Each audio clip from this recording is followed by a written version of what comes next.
Welcome back, or welcome to the Cognitive Athlete Podcast. I'm Clint Ray, your host, high performance coach, speaker, and author of The Cognitive Athlete.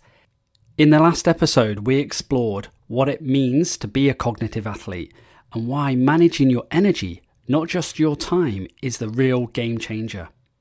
Today, we're tackling the trap I see everywhere, trying to sprint the marathon. Why do so many professionals push flat out all year, and why does it always fail? Let's dive into it.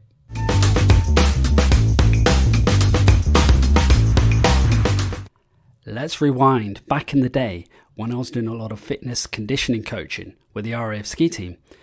Our success wasn't luck, it was rhythm. Every April, we sat down and we mapped the entire season, working backwards from when we needed to peak, which was between January and March. Let's go through it. April was all to do with recovery from the previous season. May was all about conditioning. Slower, longer, lower intensity exercise sessions to rebuild the base.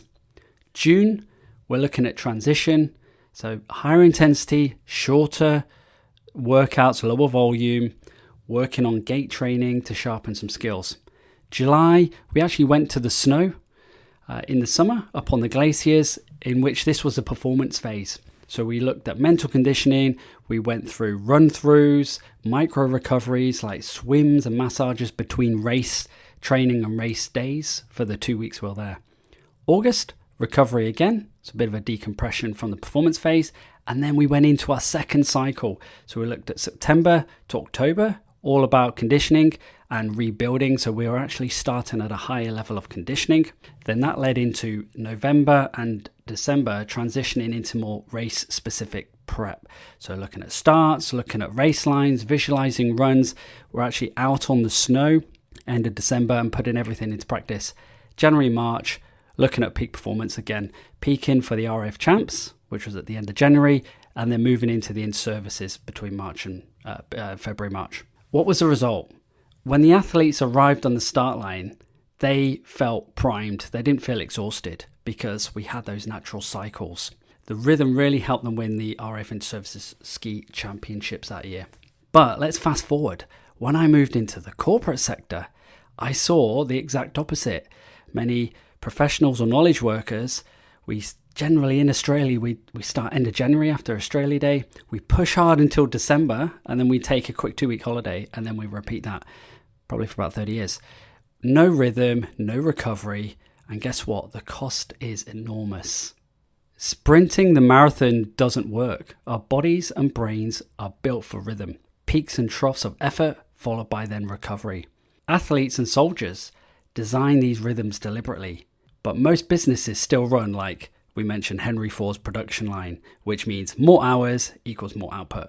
Except in knowledge work, more hours often means less output, slower decisions, less creativity, and more mistakes.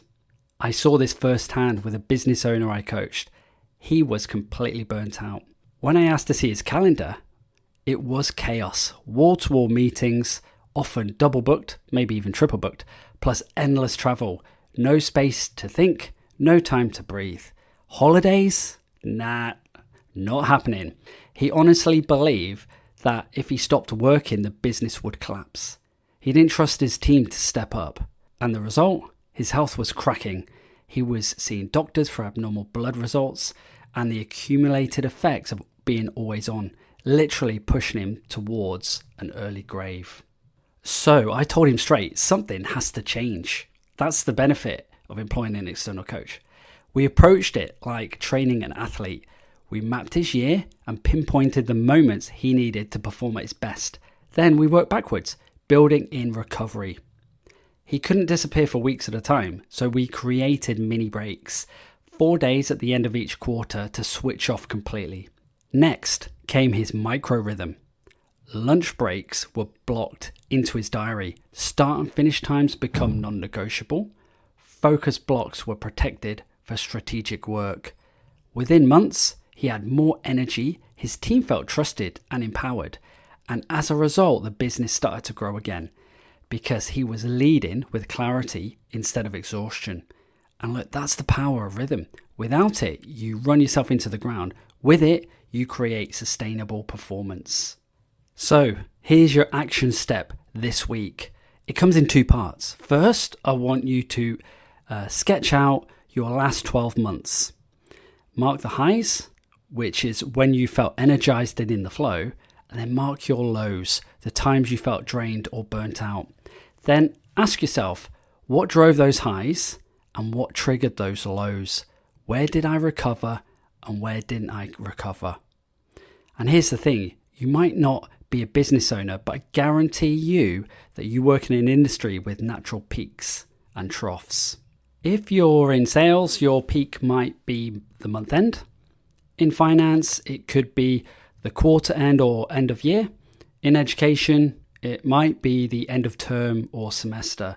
Whatever those peaks are, you need to map them out, then work backwards to figure out your rhythm. And guess what? It's okay to have slower periods, especially after higher intensity cognitive work. In fact, it's essential. So just to recap, first part is a reflection exercise. Reflect on your last 12 months. The second part is now forward planning. Look forward to the future for 12 months and work out when your peaks and when your troughs are, whether it's monthly, quarterly, or weekly, and then work backwards to work out your rhythm. Guess what? If you go to the website, thecognitiveathlete.com, go under the resources section. I've got a template for you to fill out to do this exact exercise, and that will help you.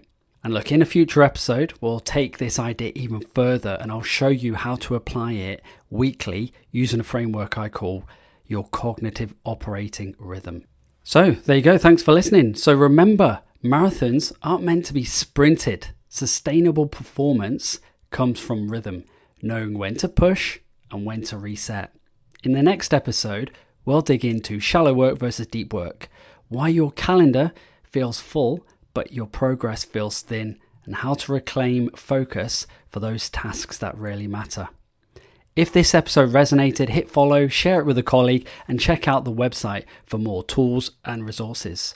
Thanks for listening, and remember, stop sprinting the marathon and train with rhythm. See you next time.